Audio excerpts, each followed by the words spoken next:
Good morning, everybody, and welcome to another episode of Action Figure Junkies. No, welcome to another episode of the Wake and Bake Show. It's just a show where, we get together every morning, we light up a blunt. You got yours lit? I'll wait. You're not still rolling, are you? Come on, man. We start at 10, if not 10:30 sometimes, CP time. But yeah, the show is just basically we light up a blunt and we chop it up, give you a little game on the industry. As an independent artist, I definitely have a different insight than other cats you might seek advice from. And today, as always, and yesterday and the day before that, I am 16 the Icon, aka Mr. Superhero Swag. And today, I have on Goku, Super Saiyan 4. In the last episode, yesterday, when we was chopping it up, I told you that I would kind of run down my MCU or my cinematic universe, because a lot of stuff that I do, I patterned after, the Marvel movies, like a phase 1, phase 2 type of deal. And my phase 1 was my first 6 CDs. My first 6 CDs. These CDs came out. I did a lot of footwork. So there's a lot of stuff that I did out in the streets, and a lot of that stuff is just now trickling onto Spotify. And the people that were, in close proximity to me, that, I'm doing my local thing, they have those CDs. Shout out to Mike Christopher, Mikey. Mikey pretty much has the entire first phase 1. He's got the phase 1, so he's had a chance to experience those CDs differently than you experience them on Spotify, because every nook and cranny that was put onto the physical copy of a CD may not have made it onto the Spotify for whatever reason. So, I did a lot of stuff with a lot of different groups, but the group where everything really started to click for me was True Stone. Shout out to Lamar Robinson. Shout out to Tyrone Williams, aka TY, and Big Gooch. And a lot of my stuff started to click around 96, 97, when we started doing the True Stone thing. And when things went south around 2002, 2003, I started working with Jet Black Records. Shout out to DeMarco Pascal, or Big D, Big DeMarco. Also RIP Rodney Reynolds. Big Dirt, or Mr. Dirty, was a cat that still did a lot of my beats after I had a disagreement and me and DeMarco had parted ways. So it was a time when I was really by myself, and it got to a point where I contemplated, like, well, man, I've been doing it since I was 12, and now all this different stuff that happened with all the different groups that I was affiliated with, and do I even really still want to do it? And it became this thing where I was like, when I was with the different groups, everybody would say, that they thought that I was definitely one of the ones. So, that type of faith and that type of motivation from your peers, that pushed me when I was by myself to say, no, I'm not going to give up. I'm not going to stop. I'm going to be that person that they said I was, that I know I am. And so I dropped What is 8 times 2. And the thing about What is 8 times 2, What is 8 times 2 was my Iron Man. It was me coming out of the cave in the Mark 1 armor and saying, I'm going to war.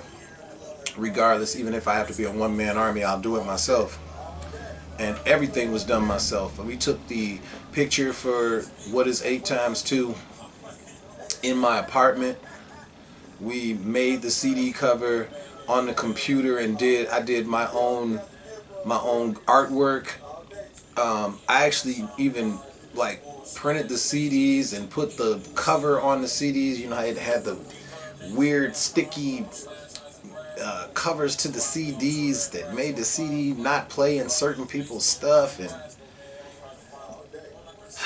but it was really a show of determination and a coming of age as an artist for me to just really say fuck it at that point and not wait on anybody else and to do it by myself and to start on that journey that eventually led me here to 16 TV. And I was still, you know, Armageddon, or, you know, people were just calling me regular 16. I hadn't adopted the underground icon until I kind of was like, well, you know, all of my peers were saying I was an underground icon and I was this or that, so I adopted underground icon. But then when I started in volume 1, which was My Incredible Hulk, the second movie in my cinematic universe, when I started on that, I had ran into some cats, younger cats, called the Street Marines. So I ran into those cats, and they were out in East Lansing, and I was working out in East Lansing, and so I would leave for work early and go and sit in the studio with Deezy. Shout out to Sean Deezy, and shout out to Trey Guns, aka Chavo Sinatra now. And you know, it was still a thing where I was here in Lansing trying to prove myself, trying to let everybody know who I was, because people knew who I was in Ann Arbor, people knew who I was in Ypsi, in Detroit, Jackson, but, you know, coming up here to the Cap, nobody up here knew who I was. So I did a couple tracks with Sean Deezy. I got a track called World Premiere. That was on the very first Getting Shit Off My Mind. I'm not sure if World Premiere is actually available on Spotify, and if it is not, I will make sure that I put it on one of the upcoming CDs coming out this summer. But we did our thing on that. I don't really know if my vocals really sound all that great, which is probably why it's not on Spotify. Anything that I listen to and it's not flattering to my image, it might not have been you. It might not have been your delivery on the song. Like, hey, why is this song not on here with it? It might have been how I sounded on the song and I'm not releasing it. Might have been whatever tweak somebody put on my voice and that doesn't sound or represent who I am now or how I sound now, and so I just shelved it.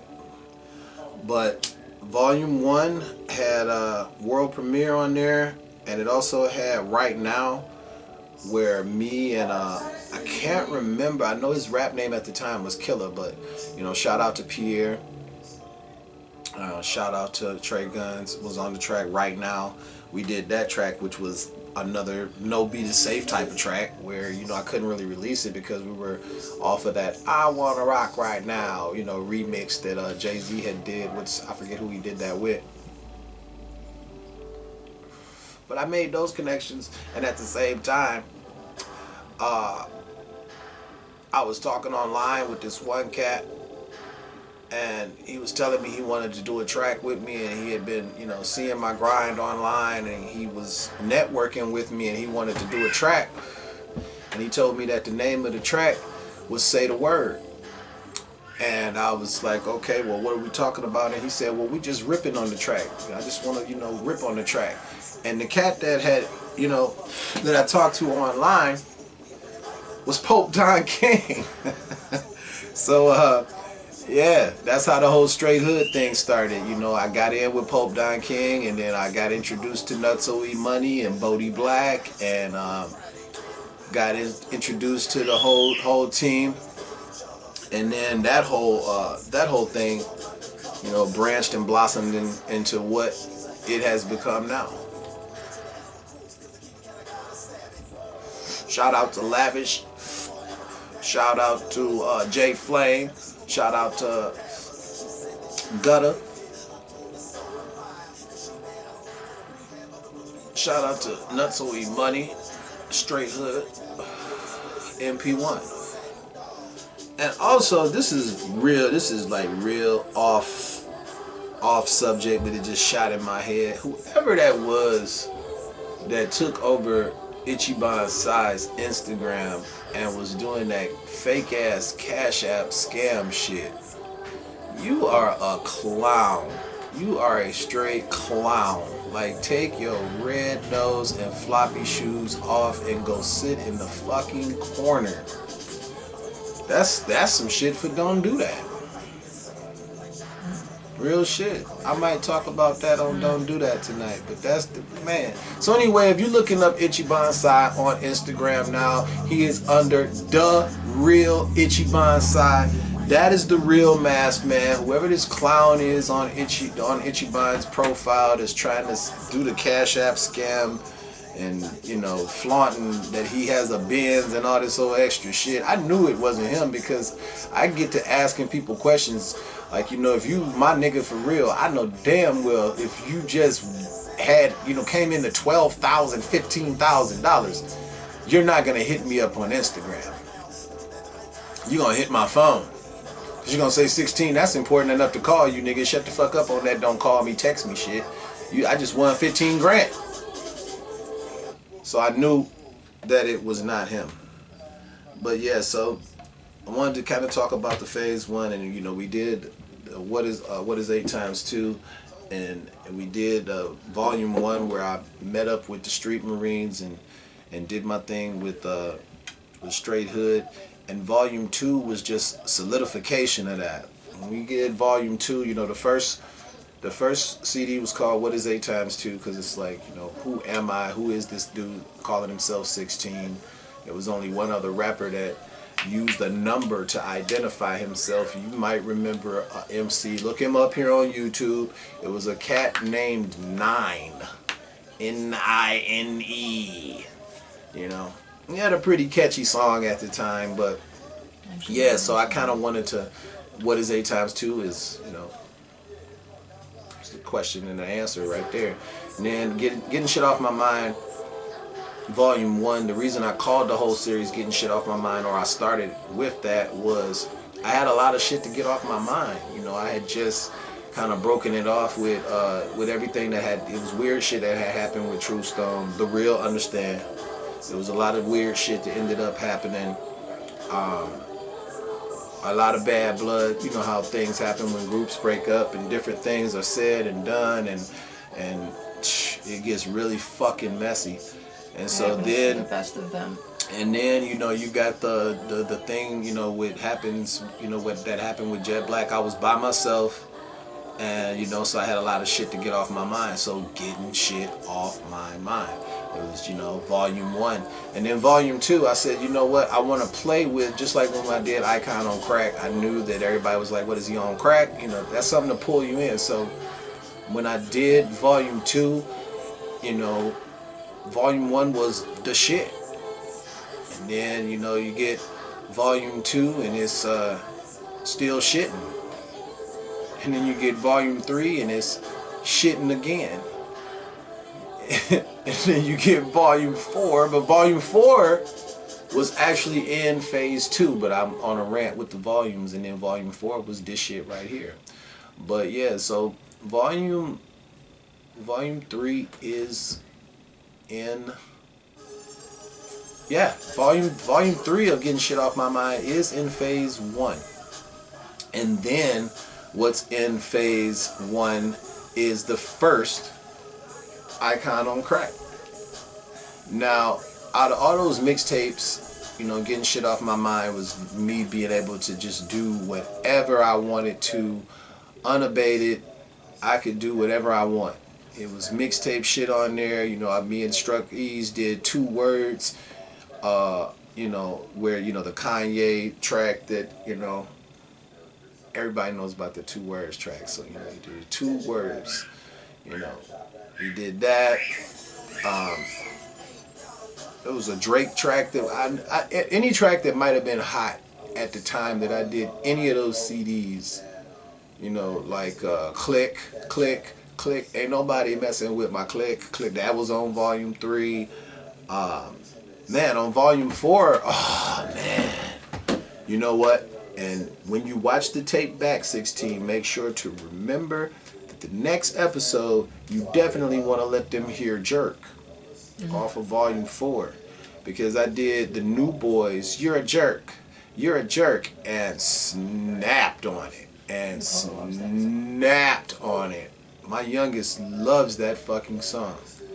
And if you can believe it, my mother-in-law likes Tell 'Em Why You Mad, son. Tell 'em why you mad. But yeah, so, you know, those were, you know, so when I got to the Icon on Crack and I knew that I was just going to stick with the one producer, it wasn't going to be industry shit, it wasn't going to be Pope or Nutso, it wasn't going to be Mr. Dirty, R.I.P., it wasn't going to be any of those producers. I knew that everything was going to sound like Kick Drum. And I may have mentioned before, after me and Crack first did Kick Drum, I listened to Kick Drum over and over again because I knew that this was going to be the next thing that I was going to be doing, that this was going to be my new sound.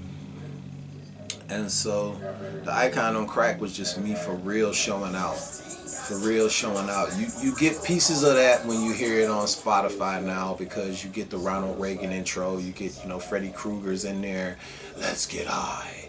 You know, you get all of it. You get the piece of one of my favorite parts of the CD is the Lean On Me riff that happens at the end of Cartoon Flow, I think it is. At the end of Cartoon Flow, you hear Joe Clark talking to, you know, to the one fat little boy about, you know, you smoke crack, don't you?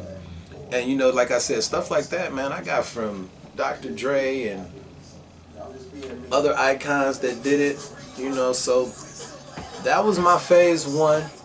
You know, we went over What Is 8 Times 2. We went over Getting Shit Off My Mind, Volume 1, Volume 2. And Volume 3, and then leading up to the first Icon on Crack, where I really think that I broke through and really elevated my game. Shout out to Crack-A-Lack.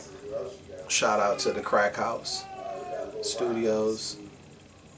And $1 Duplication, because at the time it was really advantageous for me as well, because what happened was I was able to do beats with Crack. Crack was able, me and him were able to mesh to where he knew what I wanted and how I wanted it to sound, and if he didn't, he was really quick on catching on when I delivered, hey, this is what I need this to happen, you know.